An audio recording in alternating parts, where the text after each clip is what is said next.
አላህ ይዘንለትና ከመሐመድ አወል ሳላህ ጋር ተተዋወቁ ነበር ትውቃችሁ እንዴት ነበር እኔ ለማየት ብሎ ያለውበት ቤት ራሱ ይመጣ ነበር እኔ ምዘፍንበት ቤት ይመጣና እኔ እኮ መጣው ታጉዬ ላይ ነው ነበር የሚለኝ ታጉዬ ላይ ነው እንጂ መጣው እኔ እናንተን መጣጥ ምናምን አልፈልግም ነበር የሚለው ይሄ ማንሳ መሐመድ እኮ ነው መሐመድ እኮ ሰልሙ ነሽዳ ላይ ያወጣ ነው ሲባል እንዴት ዘፈኑ ይተዋል ብዬ በጣም ተጣላሁት ማለት ነው እሱ የእስላም ነሽዳ ነሽዶበት ለሙስሊም የተነሸደበት ቦታ ላይ እኔ አልገባም ማርያምን አልገባም አልኳቸው ማለት እኔ እኮ እታገኝ ነኝ ሰልሜ ነው የመጣሁት ስለው መጥቶ ስጁድ ነው የወረደው አሰላሙ አለይኩም ወራህመቱላሂ ወበረካቱ ዲ ቻናላችን ቤተሰቦች እንዴት ናችሁልን ዛሬ በአዲስ ቪዲዮ መጥቻለሁ ለዛሬ ጀላችሁ የመጣሁት ቪዲዮ እጅግ በጣም አስገራሚ የሆነ የአንዲት ሰለምቴ ታሪክ ነው ይህች ሰለምቴ ከመስለማው በፊት ዘፋኝ ነበረች እንዲሁም ዳንሰኛ አዝማሪ ነበርችና ከሙንሺር መሐመድ አወል ሳላ በድሮ ህይወቱ ዘፋኝ በነበረበት ሰዓት ከሱ ጋር ራሱ የሚያገናኛት ታሪክ አለና እጅግ በጣም አስገራሚ የሆነ ታሪክ ነው ያላት እስከመጨረሻው ድረስ የምትከታተሉ ከሆነ የምታዩ ነው የሚሆነው ሌሎች ምርጥና አስተማሪ ቪዲዮዎች አሉ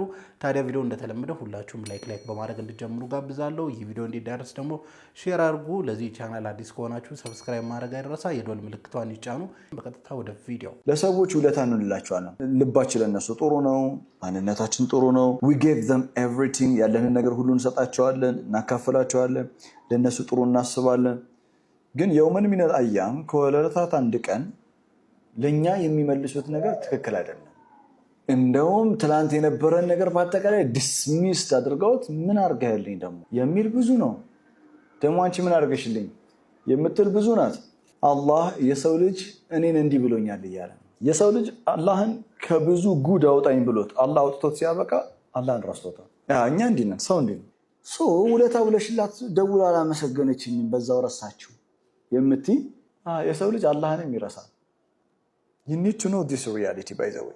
የሚክዱን ሰዎች አሉ. By the end of the day one of the law of existence ተካዳለ. ይሄ በህይወት ውስጥ ያለ እውነት ነው. ያ በጣም ፍቅር ተሰጥቷቸው ፍቅሩን ገደል የሚከቱ ሰዎች አሉ. እንክብካቤ ተሰጥቷቸው እንክብካቤውን ከጫማ በታች የሚያደርጉ ሰዎች አሉ. ማቴሪያሊ ሰፖርት አድርጋቸው ደሞ አንተ የሚሉ ሰዎች አሉ. የሚሳደቡ ሰዎች አሉ by the way. ከጠላት ጋር አብረው አንተ ስንተጋገላቸው ከጠላት ጋር ሄደው አብረው የሚሰሩ ሰዎች አሉ በላይፍ ተጅሪባ ውስጥ ይሄ ይገጥማል አላህም ገጥሞታል አላህም ይገጥማል አጃኢብ ነው ወላሂ ላዚም እኔ እስከዛ ድረስ በእንደዚህ አይነት መነጽር ተመልክቼው አላውቅም እውነት ነው የሰው ልጅ እንኳን እኛን ይቀርና አላህ Subhanahu Wa Ta'ala እንኳን ይክዳል የፈጠረንን የሚያበላንን የሚያኖረንን አላህ Subhanahu Wa Ta'ala እንኳን ይክዳል ምን አድርገህልኝ ነው ይላል አላህ Subhanahu Wa Ta'ala አፊያ ሰጥቶት በሁለት እግሩ ቆሞ መራመድ እየቻለ ወጥቶ መግባት እየቻለ አላህ ግን ምን አደረክልኝ ምናም ብሎ አላህን የሚክድ ነው የሰው ፍጥረት ማለት ታዲያኛ የሆነ ነገር እንደው አላህ ካገራለን ጸጋ ላይ የሆነ ነገር አንገለት ምናምን ነገር ቢክደን ምናምን ሊገርመን አይገባም ነው ፖይንቱና እጅግ በጣም አስገራሚ እይታ ነው የኡስታዝ ካሊድ ክብሩም እይታዎች ወላሂ ላዚም እጅግ በጣም ነው የሚገርሙኝ ማሻአላህ ኡስታዝና አላህ Subhanahu Wa Ta'ala እድሜ ይስጥልን አንድ ሰው ዳዋ ሲያደርግ የሚሳደብ ከሆነ ኢኽላሱ ላይ ችግር አለበት ይላሉ ኢኽላስ ማለት አንድ ነገር ለአላህ ብሎ መስራት ነው እና አንድ ሰው ዳዋ ሲያደርግ ዳዋው ላይ ስድብ ካገኛችሁበት ለአላህ ብሎ ዳዋ ያደረገ አይደለም ይላሉ ምክንያቱም በዲናችን ውስጥ ለአላህ ብዬ የተሳደብኩት የሚባል ነገር በዲናችን የለም ይላሉ እና አንድ ሰው ዳዋ ሲያደርግ ኢኽላስና አደብ ካለው ዳዋው ላይ ምንም ችግር አታይበትም ይላሉ ከሰለፎች አንዱ የነበሩት ኢብኑ ሙባረክ እንዲህ ይላሉ ዒልምን ለመማር 20 ዓመት ብቻ ነው የጨረሰብኝ ይላሉ ነገር ግን አደብን ስማር የፈጀብኝ ጊዜ 30 ዓመት ነው ይላሉ ይህም እያሉ ሰዎችን ይመክሩ ነበር نحن الى قليل من الادب احوج منا الى كثير من العلم እኛኮ ከብዙ ዕውቀት ይልቅ ትንሽ ስርዓት መማር ነው የሚያስፈልገን ይሉ ነበር እና እንደዛውም ኡማው ኺላፍ ውስጥ በሚገባ ሰዓት ሁለት ነገር ያስፈልገዋል ይላሉ አዳብ الاختلافና ኢኽላስ ያስፈልገናል እና አዳብና ኢኽላስ ለብዙ ነገር መፍትሄ ነው ይላሉ ወሰላሙ አለይኩም ወአለይኩም ሰላም ወራህመቱላሂ ወበረካቱ አፊ ቁርጥ ይበልልህ ሐቢቢ እውነት ነው እጅግ በጣም አሁን እየጎደለን ያለው አዳብና ስለምግባር ነው የሚገርመው እኮ አሁን እንደውም ከሌላው ጊዜ በተሻለ ስለ እስልምና ዕውቀት አሁን ላይ ብዙዎቻችን የተሻለ እናውቃለን በፊት ልጅ እያለን ማህበረሰቡ በአጠቃላይ የዲን ዕውቀት ላይ እስከዚህ ነበር ነገር ግን ስለምግባር ነበር አሁንስ የዲን ዕውቀት አለ የእስልምና ዕውቀት አለ ነገር ግን ስለምግባሩ የለም ዜሮ ነው ዳዋ የሚያደርገው ሰው ይመጣና ዳዋ በማድረግ ይልቅ ይሳደባል ምናምን የሆነ ጎጥ ይዝና አንተ እንደዚህ ያለ መሳደብ እንጂ ትክክለኛ ይሄ በኢኽላስ ዳዋ የሚያደርግ ሰው እንኳን እያጣን ነው አሉ በጣም በርካቶች ነገር ግን በዛውም ልክ ደግሞ ዳዋ ሲያደርጉ ከስነምግባር የወጣ ከሂክማ የጎደለው ጥበብ የጎደለው ጭራሽ ሰውን የሚያቀና ሳይሆን የበለጠ የሚያጠም ዳዕዋ ነው የሚያደርጉት። እነዚህ ሰዎች ዕውቀት አላቸው፣ የዲን ዕውቀት አላቸው። ነገር ግን ምንድነው የጎደላቸው? አዳብ፣ ስነ ምግባር፣ ሂክማ ነውና ይህ ነገር ደግሞ ልናዳብረው ይገባል ብዬ አስባለሁ። ነብዩ መሐመድ ሰለላሁ ዐለይሂ ወሰለም በአስተምሮቶቻቸው ላይ ትልቅ ትኩረት ከሚሰጡት እንደ እስልምና የስነ ምግባር መለኪያ ሶላት ዓላማው ስነ ምግባር ማምጣት ነው የሚለው።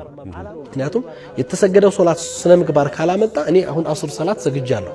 የሰገድኩት ሶላት እዚህ ስሰግድ የሰገድኩት ሶላት አንደበቴን ካልገራ ጆሮዬን አይኔን እይታዬን ካልገደበ ሰግጄም መጥቼም ዋሽ ከሆነ ማጭበረብር ከሆነ በንግዴ ሰዎችን ማታለል ከሆነ አልሰገድኩም። መጀመሪያ ሶላት አይደለም የሰገድኩት ስፖርት ነው የሰራሁት። ዓላማውን አላሳካ። ያንን ያላሳካና የስነ ምግባርን ማንነት መፍጠር ያልቻለ ሶላት ጾም ያለው ነብዩ መሐመድ ሰለላሁ ዐለይሂ ወሰለም አላህ በእናንተ መራብና በመጠማት ጉዳይ አይደለም ጾም ስትባሉ ተራው አይደለም የተባላችሁት። አንደበታችሁ ይጹም፣ እጃችሁ ይጹም፣ አይናችሁ ይጹም። ከተከለከላችሁት ነገር ተከልከሉ። እጅ ሳይጾም መጥፎ እየሰራ አይነ ሳይጾም ሳይገደብ ምላስ ሳይጾም አሁንም ልቅ ሆኖ እየተናገረ ጾም አይባልም። ጾም ባህሪው እንደውም ባለፉት ዘመናት እኛ ዘመን ላይ ስለቀለለ ነው። በእነ ነብዩላህ ኢሳ በኢየሱስ ክርስቶስ ዘመን እናታችን ማርያም ስትናገር ያን ጊዜ በኒ እስራኤሎች ሲያንገላቷት ምንድነው ያለችው? እኔ ጾመኛ ነኝ ነው ያለቻቸው። መልስ አልሰጥም። በእነሱ ዘመን ጾሙ መናገር የሚከለክል ነበር። ምክንያቱም እኔ ለጌታዬ ጾም ያለው መናገር አልችልም፣ መልስ አልሰጥም ነበር። እስካለ መናገር ነው። ዛሬ መናገሩ ተፈቅዶልናል፣ ግን ቢያንስ ምረጥ ነው የተባለው። አምልኮቱ ያንን መግራት ካልቻለ ስነ ምግባርን ማነጽና ማምጣት ካልቻለ በቁርአን ውስጥ ስለ አንድ አምልኮት ካወራላ ከአምልኮቱ ባህሪ ከሶላት ባህሪ ከሶላት ቀጥሎ የሚመጣው ባህሪ ነው።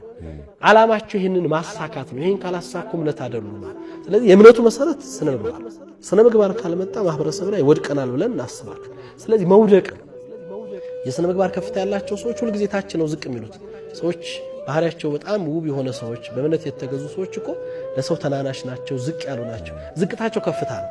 እነሱ አንገታቸውን ዝቅ ያደርጋሉ፣ አላህ ዘንድ ግን ከፍ ያሉ ናቸው። በተቃራኒው ደግሞ ይሄ ደፋሩስ ድንበር የሚያልፈውስ ምንድነው የሚሆነው? ጀግንነት አይደለም እዛ ቦታ ላይ ድፍረት ነው። ድፍረቱ ፈጣሪ ነው የደፈረው። በደፈረ ቁጥር እየወረደ ነው የሚመጣው፣ ውርደት ነው የሚመጣው።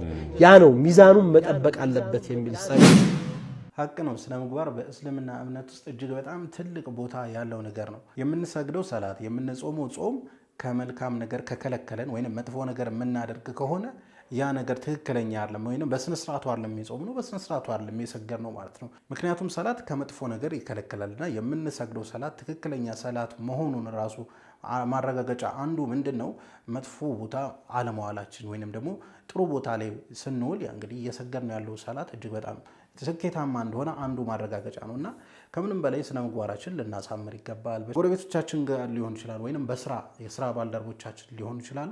ከነሱ ጋር በመልካም ስነ ምግባር መኗኗር አለብን ብዬ አስባለሁ። አሁን ወስዳችሁ ቪዲዮ እንግዲህ እጅግ በጣም አነጋጋሪ የሆነ ቪዲዮ ነው። አንዲት ሰለምቴ የሰለመችበት መንገድ እጅግ በጣም አስገራሚ ነው። በጣም መሳጭ የሆነ ታሪክ ነው። በዚህ ታሪክ ውስጥ ሙንሺድ መሐመድ አወል ሳላ አላህ ይርሐመውና የሱ እጅ አለበትና እስቲ ቪዲዮን እንመልከት። የራሳችን ሐሳብ እስቲ እንሰጥበታለን። አላህ ይዘንለትና ከመሐመድ አወል ሳላህ ጋር ተተዋወቁ ነበረ። ትውውቃችሁ እንዴት ነበረ? እዛ ሙያ ላይ አብራችሁ ሰርታችሁ የተዋወቃችሁት ወይስ እንዴት ተዋወቃችሁት? በዛው ነው ለተውብት አካባቢ በጣም እንትን ይል ነበረ። ብዙ ክፍለ ሀገራትን ምናምን ይሄድ ነበረ ለኮንሰርት እንደዚህ በዘፈን ማለት ነው። ንጌ ነኝ ማንጌ የሚል ዘፈን ነበረው ማለት ነው። እና እኔ በጣም ነበር በሱ ዘፈን የምጨፍረው። እየዘፈነ እኔን አየኝ እዛ ላይ እኔ እየተወዛወስኩኝ ማለት ነው። ይቺ ልጅ እንዴት ጎበዝ ናት፣ ከዚህ በኋላ ከኛ ጋር የት ቦታ ስቴጅ ከኛ ጋር ነው የምትሄጂው አለኝ ማለት ነው። እና እንደዚህ የሆነ ቤት ምናምን ሲሄድ ይዞኝ ነው የሚሄደው። እኔን ለማየት ብሎ ያለውበት ቤት ራሱ ይመጣ ነበር። እኔ የምዘፍንበት ቤት ይመጣና እኔ እኮ የምመጣው ታጉዬ ላይ ነው ነበር የሚለኝ። ታጉዬ ላይ ነው እንጂ የምመጣው እኔ እናንተን መጣጥ ምናምን አልፈልግም ነበር የሚለው። እሷን አይቼ ብቻ ስዘፍን እንግዲህ አላህ ሱብሓነሁ ወተዓላ ተውበቱን ይቀበለው፣ ቀብሩንም ኑር ያድርግለት፣ ጀነተል ፊርደውስ የሚወፍቀው። እንግዲህ ወደ አኺራ ከሄደ ረጅም ጊዜ ሆኖታል። አላህ ይዘንለት። ለዚህ ተውበቃችሁ እሱ ተውበት ከማድረጉ በፊት ነበረ። ተውበት ካደረገ በኋላ አስተገናኝታችኋል? ተውበት ካደረገ በኋላ የተገናኘ ነው። እሱ ሊነሽድ ሲገባ ስቱዲዮ ላይ እኛ ደግሞ በአጋጣሚ የኛ ስቱዲዮን ይረስቻለሁ ምን እንደሆነ ብቻ መርካቶ ነበረ። የኛ ይበላሽና እነሱ ጋር ልናረግ ስንሄድ እሱ ገብቶ ያንጎራጉር ነበር። እንዴ መሐመድ እኮ ነው መሐመድ እኮ ሰልሙ ነሽዳ ላይ ያወጣ ነው ሲባል እንዴት ዘፈኑ ይተዋል ብዬ በጣም ተጣላሁት ማለት ነው።